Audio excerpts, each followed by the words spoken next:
بسم اللہ الرحمن الرحیم۔ الصلاۃ والسلام علیک یا سید یا رسول اللہ، الصلاۃ والسلام علیک یا سید یا حبیب اللہ، لا تعداد درود و سلام ہمارے پیارے آقا حضرت محمد مصطفیٰ صلی اللہ علیہ وآلہ وسلم اور آپ کی آل پر۔ محترم ویور، میں مشتاق احمد، آپ دیکھ رہے ہیں یوٹیوب چینل طب نبوی۔ غذائی افادیت بڑھانے کے لیے رسالت مآب صلی اللہ علیہ وآلہ وسلم کی ہدایات۔ تازہ کھجور سرد تر ہے،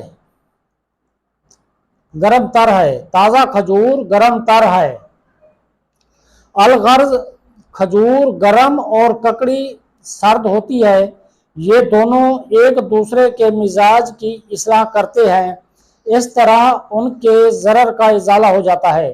یہ دونوں چیزیں ایک دوسرے کی متضاد تاثیر کی حامل ہونے کی وجہ سے ایک دوسرے کی شدت کم کر دیتی ہیں۔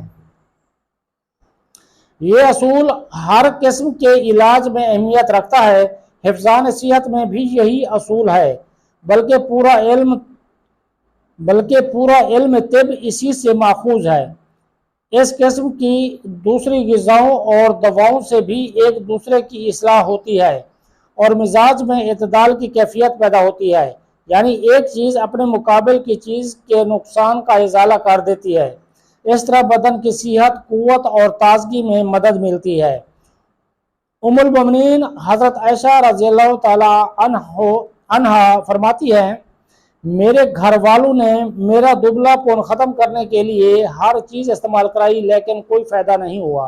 آخر انہوں نے ککڑی اور تازہ کھجوریں کھلائیں تو میرا دبلا پن ختم ہو گیا۔ خلاصہ یہ ہے کہ سرد چیز کے ضرر کا ازالہ گرم چیز سے اور گرم چیز کا نقصان کا مداوع سرد چیز سے ہوتا ہے۔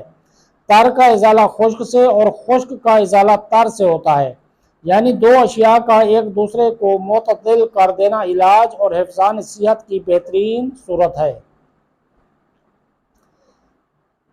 یعنی دو اشیاء کا ایک دوسرے کو معتدل کر دینا علاج اور حفظان صحت کی بہترین صورت ہے۔